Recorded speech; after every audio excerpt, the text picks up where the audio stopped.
अस्सलामुअलैकुम जी, लाहौरी जलवा के साथ मैं हूँ फ़ाद हसन। लाहौर अलहमरा हॉल में नाज़रीन धरती माँ एक ऐसा थिएटर प्ले किया गया जिसने इतनी पजीराई हासिल की कि 100 से ज़ायद जहाँ पर किरदार थे जिन्होंने यहाँ पर परफॉर्म किया। और परफॉर्मेंस की आज जो धरती माँ का आज आखिरी दिन था, इख्तिताम की तरफ पहुँचा। और यहाँ पर इस कदर लोग यहाँ पर मौजूद, इनसे बात करने की कोशिश करते हैं।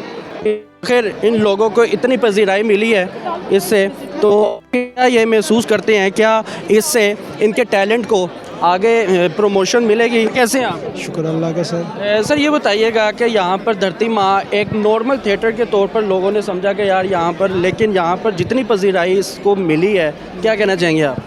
सर ये सिर्फ नॉर्मल थिएटर प्ले नहीं था, ये एक मैसेज था आवाम के लिए कि एनवायरनमेंट को कैसे ठीक रखा जाए, क्या इकदाम किए जाएँ जिससे आबो हवा आपकी साफ़ सुथरी हो, क्योंकि हमारी जो आने वाली जनरेशन है उसके लिए ये आबो हवा बहुत ख़तरनाक हो जा रही है। ऐसे आप पिछले दिनों देख रहे स्मोक इतनी ज़्यादा हो रही है जिसकी वजह से बीमारियाँ फैल रही हैं। वो छोड़े, वो तो ज़िंदगी के साथ साथ ही है, लेकिन आपको जब परफॉर्मेंस करने का मौका मिला तो क्या माइंड में था? कभी सोचा था कि यार इतना सुपर हिट चले जाएगा ये थिएटर जो सा धरती माँ है? हाँ, ये तो स्टार्ट में तो हमें नहीं इतना था, लेकिन जैसे जैसे लोगों ने इसमें इंटरेस्ट शो किया तो आपके सामने नज़र आ रहा है कि पूरा हाउस पैक था और हाउसफुल था। आपका क्या करैक्टर था? मैं इसमें पठान का करैक्टर कर रहा था सर। और अभी आपके साथ जो मुश्किल हुई पठान का करैक्टर करने में?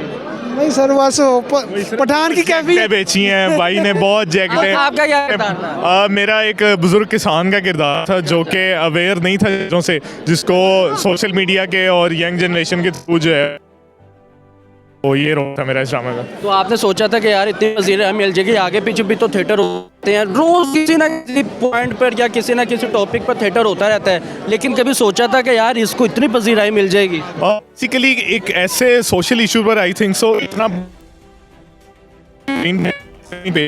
और अवाम ने हमारी बहुत ज़्यादा हौसला अफजाई फरमाई है। वहाब सर ने बताया कि हम सब ऑडिशन से आए हैं, हम बिल्कुल नए लोग हैं जो इस फील्ड में आए हैं, तो इसी तरह हम लोगों को अगर चांसेस मिलते रहेंगे तो इंशाल्लाह हम अपने मुल्क का नाम रोशन करेंगे। धरती माँ को आखिरी दिनों में ख़ास तौर पर लोगों ने इतनी पजीराई दी कि सोचा नहीं था कि,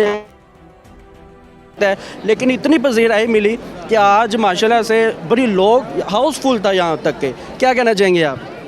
बस जी, मेरे ख्याल में आपने सब कुछ कह दिया, मेरे लिए कुछ छोड़ा ही नहीं आपने कहने के लिए। मैं यही कहूँगा जी, इतना प्यार, इतनी मोहब्बत और वर्ड ऑफ माउथ हमेशा ही ऐसे होता है। जब भी कोई थिएटर की चीज़ या कोई चीज़ की जाती है फ्रॉम एक्सपीरियंस, हमेशा पिकअप करता है टुवर्ड्स। 1-2 दिन जब गुजर जाते हैं, लोग जाते हैं, अच्छा रिव्यू देते हैं, दोस्त आते हैं, यार आते हैं, अहबाब आते हैं, तो अब तो माशाल्लाह पिछले 2 दिन से, बल्कि 3 दिन से as a matter of fact it's been going jam packed. कल भी हमें कोई 200 लोग अनफॉर्चुनेटली हम उनको अकोमोडेट नहीं कर सके। आज भी काफ़ी खचाखच भरा हुआ था, तो मेरे लिए तो बहुत खुशी की बात है। मैं तो ऑनर्ड हूँ जी। अच्छा ये बताइएगा कि ऐसे थिएटर्स मज़ीद होने चाहिए? बिल्कुल होने चाहिए ऐसे थिएटर, क्या हर तरह का थिएटर होना चाहिए सर। आपके पास चॉइस होनी चाहिए, हर इंसान के पास चॉइस है कि वो किस तरह का आर्ट देखे। सर ये बताइएगा, जैसा माज़रत आपकी बात करी, जैसा कि आपने बताया कि यहाँ पर जितने भी किरदार थे वो कमो पेश अगर देखा जाए वो 100 से ज़ायद थे, और एक भी ऐसा नहीं है जो सिफारिशी आया हो, हर कोई ऑडिशन की बेस पर आया है। तो क्या आपको लगता है कि ऐसे ऑडिशन बेस पर जो थिएटर्स है, जो परफॉर्मेंसेज है, इससे इंडस्ट्री को न्यू टैलेंट मिलेगा और नए रास्ते खुलेंगे लोगों के लिए? एब्सोल्युटली जी, ये तो अनसेड सी एक बात है कि ये एक ऐसी कुंजी है। आर्ट एक ऐसा ज़रिया है और एक ऐसा चखना है, जब एक दफ़ा लज्जत इसकी लग जाए ना तो फिर आप रुकते नहीं हैं। और आई थिंक जो आर्टिस्ट जिन्होंने पहली दफ़ा एक्सपीरियंस किया है उनके लिए भी और जो देखने वाले हैं उनके लिए भी, दोनों के लिए एक ब्रिज बनता है। अब उस ब्रिज पे से कौन क्रॉस करके किसके साथ काम करता है वो वक्त बताएगा, लेकिन हमारी तो यही कोशिश है, काविश है। हमने ऑडिशन इसीलिए रखे थे कि हम ज़्यादा से ज़्यादा लोगों को वो मौक़े दे सकें और बस इंजॉय कर सकें यार। सिर्फ आखिरी सवाल मैं ये पूछना चाहूँगा कि ये आपकी अकेले का आइडिया था या फिर डिस्कशन के साथ सब कुछ हुआ है? हाँ जी, इनिशियल आइडिया जो था वो ऐसा था कि एक वेग, जिसे कहते हैं ना, एक हवा में एक आइडिया होता है, कि यार कुछ करते हैं इसके ऊपर। और फिर जब आप जैसे जैसे कहते हैं ना मिलते जाते लोगों से तो कारवां बनता जाता है। तो मेरे प्रोड्यूसर हैं शकील सिद्दीकी साहब, उनसे मेरी प्रोडक्शन के रिलेटेड होती रही। फिर मरियम साहिबा के साथ मेरी मुलाकात हुई, उनको मैंने प्रेजेंट किया। इसी तरह फिर डिस्कशन होते होते सुभान इलाही हैं, फिर GM शाह हमारे राइटर, फिर हमारे जो लिरिसिस्ट हैं GM शाह एंड ख़ाकान हैदर गाज़ी के साथ भी मैंने 2-3 सिटिंग्स की। इनके अलावा मैंने एक सिटिंग की थी अपने हमारे जो म्यूजिशियन हैं अली मुस्तफ़ा। तो ये वो वाली टीम है कि जैसे जैसे ये खुलता गया वैसे वैसे लोग इसके अंदर कंट्रीब्यूट करते गए। लेकिन सर ये बताइएगा कि बहुत ज़्यादा माशाल्लाह पाकिस्तान के जो अदाकार है वो स्क्रीन पर नज़र आते हैं, मंजर आम पर नज़र आते हैं, लेकिन समिया को ही क्यों आपने चूज़ किया? आखिर क्या इमेजिनेशन थी कि यार ये करैक्टर पे फिट है?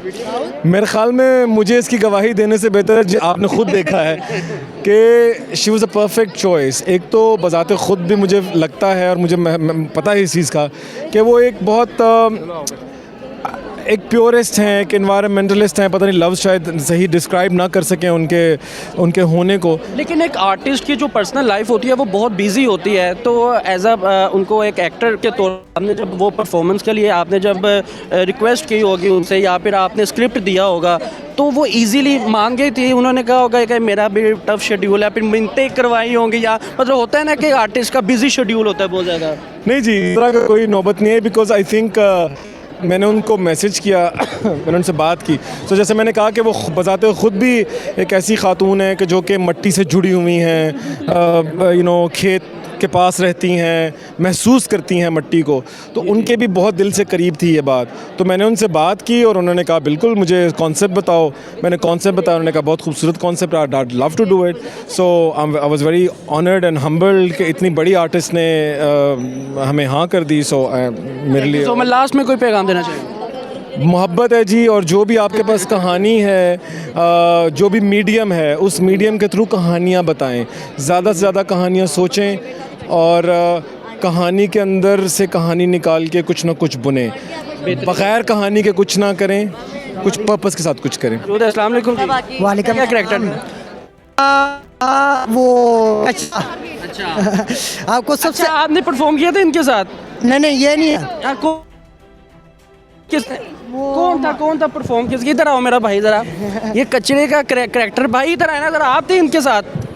आप भी नहीं कचरे वाला नहीं है। नहीं आप मतलब कि थे ना, परफॉर्मेंस में थे ना? ये देखिए, आपको लगते हैं इनको मुंह देख कर वाकई कचरे वाला करैक्टर सही थी इनको? ऑब्वियसली मजा नहीं है आपको, मजा नहीं है यार। परफॉर्मेंस तो आउटस्टैंडिंग थी। एक करैक्टर कचरे के करैक्टर को 100% सही निभाने के लिए 1.5 महीने से इन्होंने मुंह नहीं धोया। ये देखिए जी, ये हमारे डांसर है, ये फेमस कचरे बने थे।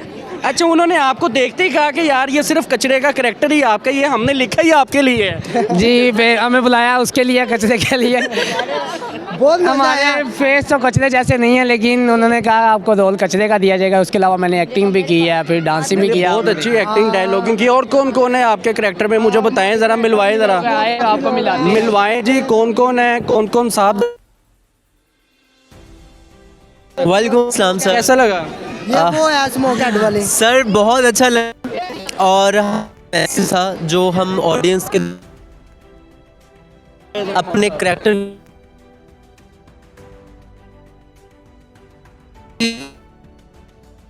होल्डर्स उन तक हमने अपना मैसेज कन्वे कर दिया है throughout, beginning to end. हमने आपने देखा जो स्मोक बना हुआ था, जो कवर अप हेड था, वो हम थे। बहुत डिफ़िकल्ट, बहुत टेक्निकल वर्क था, मार्किंग थी, एक एक चीज़ ऑडिटोरियम में जाके, एंड देन लास्ट में आपने मुझे मेरे अम्ब्रेला डांस के साथ देखा। Thank you so much. ये माउस बने हुए थे। अस्सलाम वालेकुम।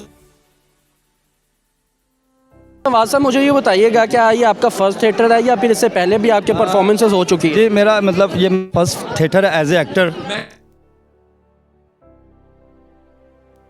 मैं कर रहा हूँ, लेकिन एज ए एक्टर जो है मेरा वो फर्स्ट टाइम है। हाँ, वो जो वहाँ भाई हैं उनके साथ मतलब यानी कि ऐसा है कि उन्होंने मतलब देखा कि ये जो नवाज भाई जैसे कर सकते हैं, तो क्योंकि टॉम एंड जेरी वो कार्टून वो चीज़ है कि जिसको हम बचपन से देख कर बड़े हुए हैं, उनकी जो हरकतें हैं, उनकी जो एक्टिविटी है वो देखते रहते हैं। तो वो मेरा ख्याल है कि हर इंसान के अंदर एक चूहा है वो रहता है, क्योंकि बचपना जो है बचपना है, वो जो बचपना है ना उसको वो तो कभी ना मरता ना मरना लाइफ कैरियर फ्यूचर कैरियर के बारे में क्या प्लानिंग्स है? आगे रास्ते मजीद खुलते नज़र आ रहे हैं? इंशाल्लाह जी खुलते नज़र आ भी रहे हैं और खुले भी हुए हैं अल्हम्दुलिल्लाह। खुले भी हुए हैं, मतलब कहीं से ऑफर शोफर कोई ऐसा आई है। और मैं बेसिक जो है मैं एज ए कोरियोग्राफर हूँ, डांस डायरेक्टर हूँ और मैं काम कर रहा हूँ। और उसके अलावा क्योंकि मेरा नहीं था ये कि मैं एक्ट भी करूँगा, कभी एक्टिंग भी करूँगा, तो ये अल्लाह ने मुझे एक चांस करते थे। कभी सोचा था कि यार मैं तो आप बड़ी चंगी एक्टिंग कर लेंदा तो मैनू की लोड़ ही दूसरिया दी वेखन दी? नहीं कभी, क्योंकि अपने के अंदर एक आवाज़ होती है कि ये मैं कर सकता हूँ, अगर मुझे कोई चांस मिले ऐसा, तो अल्लाह ने मुझे चांस दिया ऐसा। कभी आगे ये एक्ट करके सबका प्यार देख के और ये चीज़ें जो है मुझे मतलब अच्छा एक मेरा एक्सपीरियंस मुझे हासिल हुआ। और मैं खुद मतलब आगे से जो भी जितने भी कोई मौके मिलेंगे तो मैं उसको ज़ाया नहीं करूँगा। तरक्की दे। तो आपका क्या करेक्टर था वहाँ पर? नूरी का स्केटर है हम। आगे मजीद रास्ते खुलते हुए नज़र आ रहे हैं थिएटर के, न्यू टैलेंट के, क्योंकि जो न्यू टैलेंट्स होते हैं ना उनका बड़ा गिला शिकवा आता है, हमें प्लेटफॉर्म्स नहीं मिल रहे, हमें फैसिलिटेट नहीं किया जा रहा। क्या इस तरह की जो परफॉर्मेंसेज है, क्या इससे मजीद न्यू टैलेंट के रास्ते खुलेंगे? अब हमें हमारे स्केटिंग चीज़ ने देख लिया, वो हमारा फर्स्ट एक्सपीरियंस था और कि हम स्केटिंग पे हम ये काम कर सकते हैं। तो नेक्स्ट अगर किसी को भी, हमारा तो वैसे हो गया, आगे का भी नेक्स्ट हो गया है, तो इंशाल्लाह हम आगे जाएंगे और मज़ीद उसी जगह पे हमने जाना है। तो इन्होंने भी परफॉर्म किया था? नहीं अब ऐसी देखनी है, कैसा लगा? बहुत अच्छा लगा इनका रोल देख कर, बहुत ही अच्छा इधर का हर एक कैरेक्टर था। मेरी बहन इधर सारे कैरेक्टर किए हुए, वो भी चेंज कर दिए वरना वो भी इधर आ, तो बहुत ही अच्छा लगा। थैंक यू बेटा।